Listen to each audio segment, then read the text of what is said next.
Jadi kami sudah siap diperiksa sebagai saksi terkait kasus ikan asin yang melibatkan saudara Pablo, Rey Utami, sama Gali Ginanjar.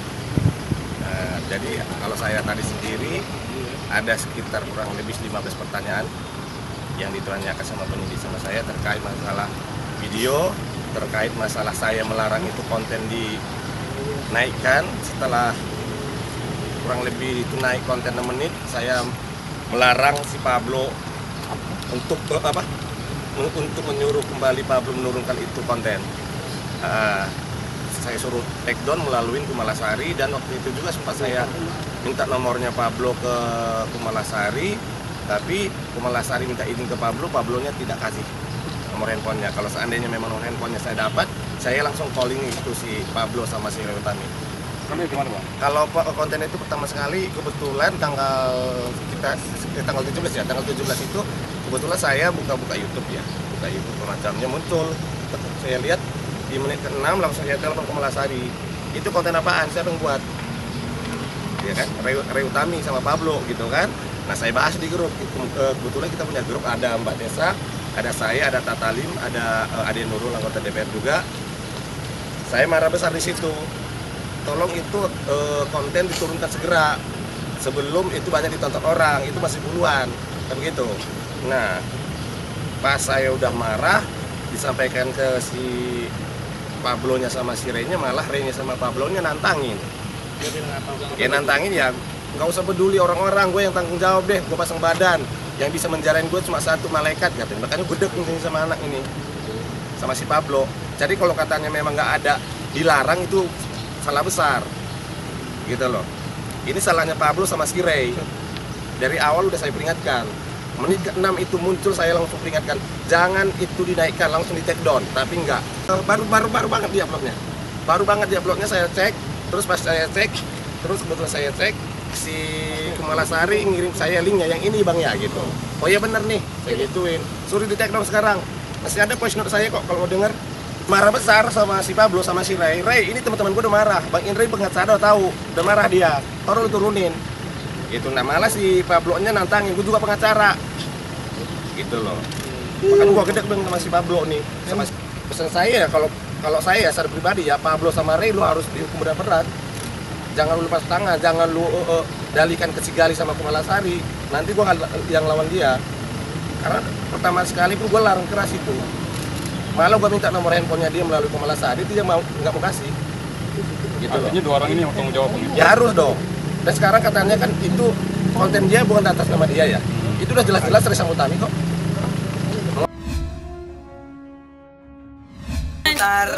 Turun masalah ini lah. Gimana, Mbak? Jadi hanya penyidiknya aja. Saja, masih diperiksa. Ini break maghrib dulu. Ada yang menyudutkan nggak sih pertanyaan? Oh, enggak sih. Aduh, terkait tentang itu aja. Gak apa-apa sih, namanya juga kan polisi pasti pengen ngumpulin bukti-bukti biar lebih detail lagi kan. Artis perlu digali. Iya, perlu digali lagi mungkin gitu. Makanya Kenapa kan, nggak didampingi kuasa hukum? Sementara kan oh enggak sih, hari ini emang lagi ini aja, lagi apa namanya? dengan Sendiri aja dulu. Tapi emang siap untuk menjalani sendiri. Kita lihat aja dulu ntar ke depannya ya. Iya. Oh, itu sih aku nggak terlalu berpikir ke situ ya. Pokoknya aku sih jalanin satu-satu dulu, diminta untuk BAP tambahan, ya kan ditanyain ya aku jawab. Yang Karena aku tahu sih nggak berpikir begitu ya. Pokoknya yang penting jalanin proses hukumnya aja. Ya udah, kita ini aja dulu, dipanggil, ditanya ya kita jawab. Oh iya, kalau waktu jenguknya kan udah habis. Jadi ya udah, nanti lanjut lagi. Yang penting ini diselesaikan dulu gitu. Gimana kondisi Gali? Aku belum lihat Gali sampai sekarang. Sakit ya katanya? Katanya sakit. Aku juga masih sakit kan, masih nggak enak badan. Ya memang kan mereka yang pada saat kejadian itu kan mereka yang tahu bahwasannya aku emang keberatan karena kan tidak ada konfirmasi ya kan, dan di situ juga kan Gali juga tidak dikontrak, tidak menerima nilai ekonomis di situ. Terus apa namanya, tiba-tiba vlog itu pas kita lagi buka-buka tiba-tiba tayang gitu kan. Dan pada malam itu kan Tessa, Bang Indra, Tata juga kan memang keberatan gitu. Oh ini jangan dinaikin gitu. Terus aku juga, iya nih kacau nih kok sampai dinaikin seperti ini gitu. Terus Tapi saat itu ada omongan nggak? Kenapa? Sampai saat itu ada omongan nggak bahwa ini akan dinaikkan gitu? Oh nggak ada. Dan Mbak Gumala pas saat itu apa sih udah makan malam aja gitu ya? Iya. Iya banyak cerita-cerita tentang yang lain gitu. Tapi aku nggak tahu soalnya waktu itu aku cuman gali izin sama aku, Beb aku mau diwawancara. Oh ya udah silakan, aku cuman mempersilakan dan aku nggak fokus kan aku lagi terima telepon gitu. Ya kan awalnya kan nggak ada niatnya kita mau wawancara atau apa kan gitu loh. Dari situ kan kelihatan gitu. Kalau kita niat pasti kita minta bayaran dong. Kalau itu sih ya iyalah pastilah karena kan ya mungkin kan saksinya ada Tessa, ada Bang Indra, segitunya aku marah pada saat itu, aku bilang nih bahaya nanti jadi bermasalah kasihan galinya gitu loh. Tapi kan mereka yang udah aman, tenang aja, nanti hanya malaikat yang tahu kalau ada apa-apa, gue yang apa sih dia bilang bahasanya ya gitu. Nggak tahu ya kalau akan ditanyakan pertanyaan itu ya. Nggak tahu. Ya pokoknya gini aja, aku sih nggak mau terlalu luas lagi ngebahasnya, gitu aja. Yang penting kejadiannya seperti itu. Ya intinya kan aku sih tetap kooperatif aja ya sampai saat ini kan aku tetap menjalankan panggilan gitu. Udah. Tentang mereka yang mau minta penangguhan, komentar Mbak Gumala sendiri seperti apa saya? Ya itu haknya mereka kan, kayak Gali juga kan pasti minta penangguhan gitu. Dan tetap kita cara jalur mediasi pastinya biar masalah ini juga nggak terlalu berlarut gitu. Intinya apapun untuk perdamaian ya kita pasti mengupayakan. Tapi nggak ada respon Mbak atau seperti apa saya? Upaya pribadi, upaya dari sana. Aku karena aku masih sakit ya, aku udah coba ini menghubungi apa ya kita lihat aja deh nanti. Tapi belum. Mbak Gumala sendiri Sekarang sebelumnya gini pindah aja kampus deh, mana? Aku sih nggak mau ngomong memperlebar lagi ya. Yang penting udah ada pernyataan dari dekan seperti itu ya sudah. Karena sekarang ini makin aku ngomong makin tambah nanti jadi panjang lagi. Intinya begini aja, seharusnya itu harusnya dari organisasi kalau mau mempertanyakan. Ini kan dari organisasi aja baik-baik aja gitu loh. Jadi ya tiba-tiba kan ada pihak luar gitu yang bicara ini meragukan atau apa ya itu haknya. Iyalah silakan dia yang membuktikan. Menjawab pindahan dari Aku mana nggak mau gitu? jawab. Ya males ya kayak masalah ini itu terlalu banyak jadinya males juga. Mendingan sekarang kita fokus aja dulu satu hal gitu. Tapi sebelumnya ada di kampus mana Mbak? Sebelum di Azhara? Dia lagi, enggak gue ngomong-ngomong. Kenapa Mbak? Suka-suka gue.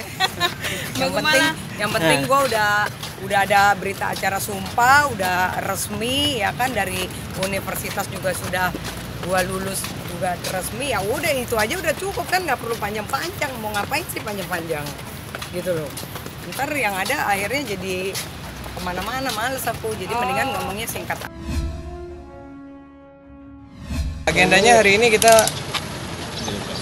menyampaikan surat yang kemarin sudah disepakati dicabut, surat pernyataan tadi kita sudah sampaikan ke pihak penyidik. Alhamdulillah wa syukurillah kemarin akhirnya sepakat kita sudah berdamai secara kekeluargaan, mufakat, musyawarah. Insya Allah kedepannya makin lebih baik buat semuanya. Dan tadi juga kita sudah ke Polres Metro Jakarta Selatan juga sudah menyampaikan surat yang kemarin ditandatangani dan dicabut dan disampaikan langsung oleh Mas Angga sendiri. Sementara seperti itu. Pasti dong, lega, senang karena semuanya sudah berjalan lancar, tidak ada masalah lagi dan semoga kedepannya akan baik-baik aja. Oh, kalau itu saya belum tahu ya. Tanya sendiri ke Mbak Dewi karena akses langsung saya nggak begitu intens ikuti. Sudah tadi surat pencabutan yang kemarin sudah mungkin kalian sudah sempat lihat kemarin di acara yang kemarin sore perdamaian. Udah mobil melewat tuh? Ya. Oke. Apa masih nunggu hasil berarti? Hasil dari permohonan ini atau gimana Bang? Sudah dicabut hari ini Bang. Mengenai proses hukum bisa ditanyakan sama penyidik karena prinsipnya kami tadi bersama Mas Angga menyampaikan surat yang sudah ditandatangani dan disepakati kemarin kita sampaikan ke pihak penyidik di Polres dan juga di Polda. Berarti bisa dibilang status TSK DP sendiri Mbak udah Dewi dicabut ya? Kebetulan lagi ada kerjaan yang tidak bisa ditinggalkan ya. Ada keluarganya kan kemarin habis berkumpul juga kebetulan ada kerjaan jadi mungkin lagi bersama-sama. Status silakan ditanyakan ke penyidik karena bukan kewenangan kami untuk menyampaikan itu. Oke? Mungkin hasilnya berapa hari ke depan mungkin hasil dari Nanti kita pengajuan ini? nanti pasti akan dapat kabar. Bang, tapi bukannya otomatis bang dengan sendirinya? Ya nanti tanyakan ke penyidik aja. Oke? Boleh ya teman-teman ya. Terima kasih. Bang boleh tadi DP kenapa bang? Nggak datang. DP kenapa nggak datang? Kebetulan lagi ada kerjaan persiapan untuk ntar malam ya ada kerjaan syuting. Kalau Meldi sendiri bang? Oke. Udah. Ya, hari ini agendanya alhamdulillah hari ini saya mendampingi Mas Angga. Kebetulan waktu Mbak Dewi Persik karena tidak bisa hadir. Kebetulan ada kerjaan menindaklanjuti perkembangan proses perdamaian kemarin. Alhamdulillah berjalan lancar. Kemarin kita juga sudah saling sepakat menandatangani dan mencabut. Hari ini kita sudah mengirimkan tadi misalnya langsung menyampaikan ke penyidik berkas ataupun surat yang sudah ditandatangani masing-masing pihak. Kemudian setelah ini kita akan menuju ke Polda untuk menyerahkan juga surat yang sudah ditandatangani bersama kemarin mengenai pencabutan dan perdamaian. Alhamdulillah. Jadi seperti kemarin teman-teman lihat kita sudah saling sepakat berdamai, silaturahmi berjalan kembali antara keluarga dan pertemuan kemarin menurut kami sangat mengharukan karena bertemunya keluarga dan ya semuanya kumpul ya, baik dari kakaknya Mbak Dewi dan juga ponakan-ponakannya, Mas Bim juga, alhamdulillah kami bersyukur sudah berdamai. Pasti lega ya karena semuanya sudah selesai sesuai harapan, sesuai amanah. Mudah-mudahan tidak ada konflik lagi. Saya pribadi sih berdoa semoga nih tidak ada masalah lagi. Karena apa? Karena kalau memang tidak ada masalah kan semuanya berjalan lancar. Fokus kerja, moodnya nggak terganggu, itu aja. Nanti mengenai proses hukum lebih lanjutnya setelah kita menyampaikan surat pencabutan dan perdamaian bisa ditanyakan konfirmasi ke pihak penyidik yang berwenang menyampaikan proses hukum ini. Alhamdulillah semuanya sudah dilaksanakan. Dari keluarga besar juga sudah komunikasi yang tidak hadir juga kita sudah beritahu bahwa semuanya sudah clear, tidak ada masalah lagi dan alhamdulillah sesuai harapan. Senang mereka semua. Pasti senang. Alhamdulillah bersyukur kita masing-masing bisa menyelesaikan secara damai musyawarah mufakat kekeluargaan. Itulah yang dari awal semenjak saya mendapatkan kuasa dari Mbak Dewi kami terus mencoba bagaimana caranya memediasi keluarganya. Teman semua saling bermaaf-maafan.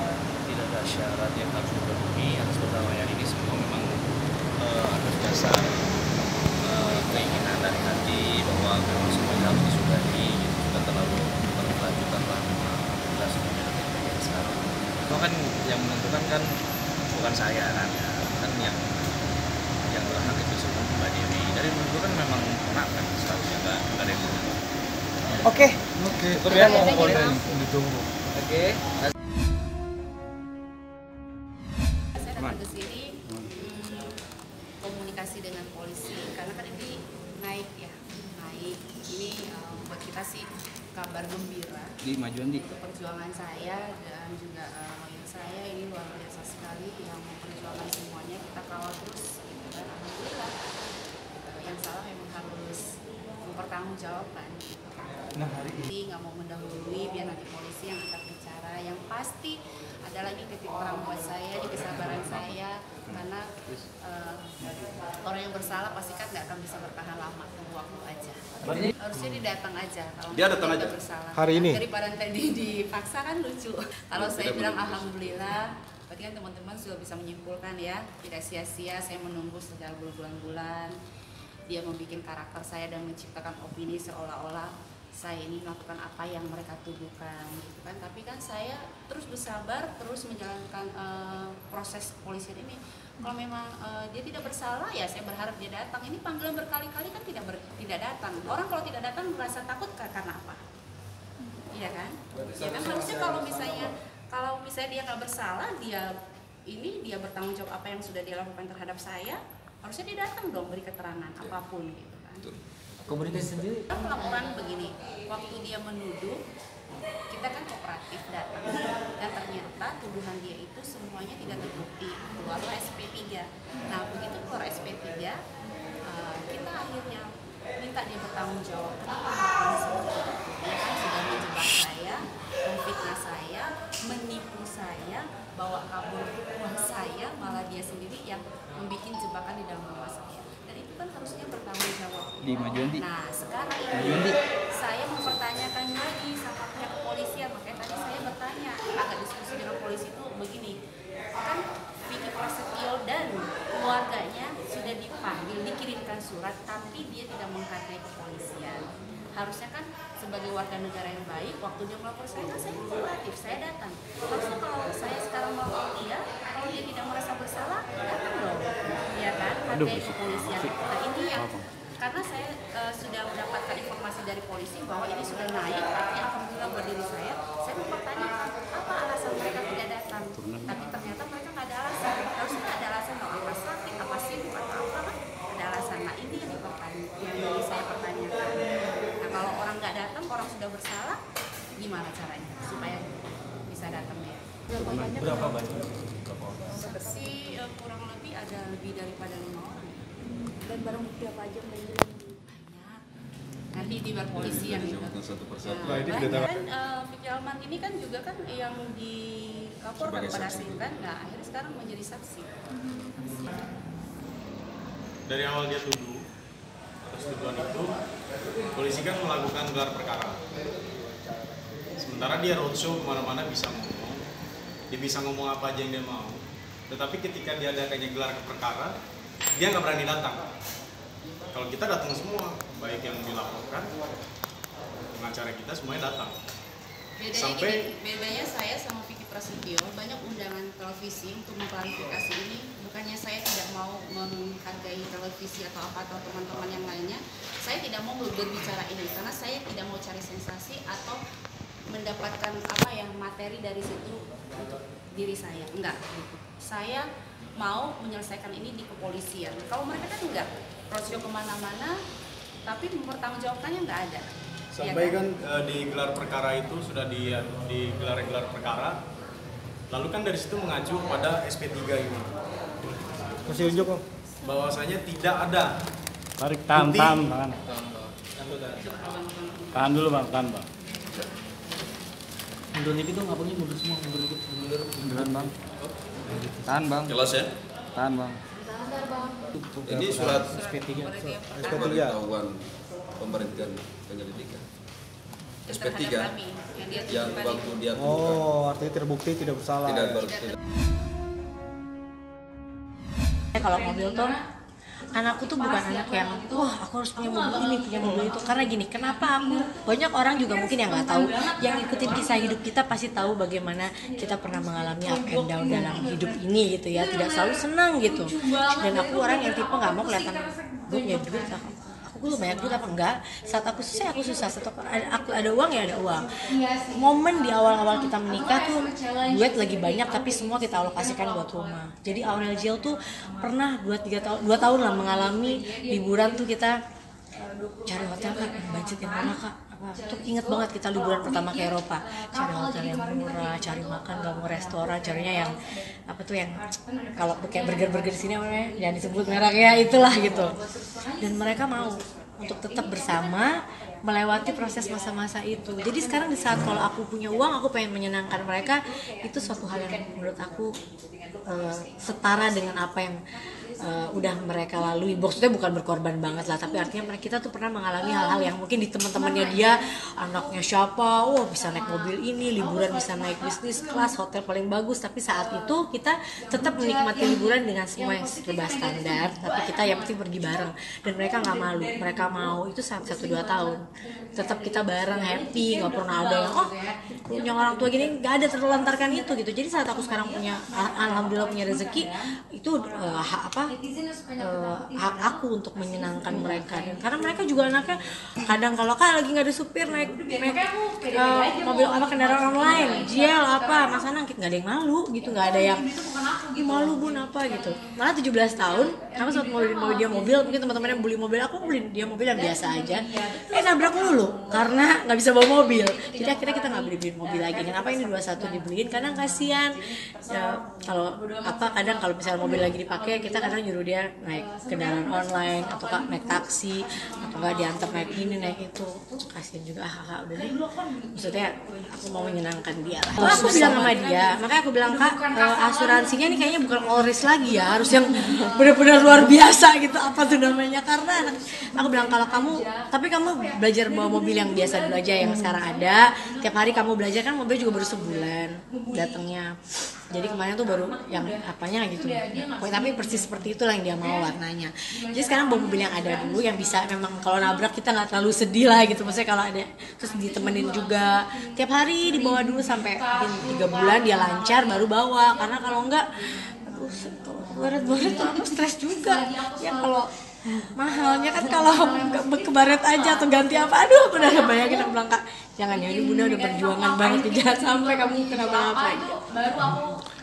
Aku terus ragu, jeleknya aku adalah aku tuh selalu bukan nggak percaya sama anak, tapi ya kita orang tua memang nggak boleh full percaya ya, apalagi udah segede-gede gini. Dulu kita aja waktu muda bohongnya bisa segala rupa, apalagi anak umur dia kan bohongnya bisa lebih pintar lagi gitu. Jadi aku harus punya trust ke anak ini, dia udah 21, aku harus punya trust bahwa Kak, kamu cuma ingat satu hal, kamu kalau kenapa-napa kamu menyakiti banyak banget nih gitu. Karena kita udah segininya memperjuangkan mendidik kamu dengan kasih sayang, cinta, dengan perhatian semua buat anak-anak. Kalau kamu rusak dengan hal yang kurang baik, ya kasihan, konsekuensinya bukan hanya kamu tapi kita semua. Dan semoga dia ngerti, dia juga punya banyak adik, dia harus mengerti lah, dia udah gede, jadi dia harus sudah dipercaya. Karena aku masih kayak ada aduh.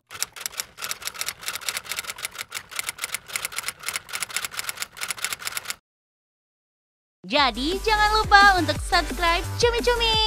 Ditekan ya tombol lonceng merahnya.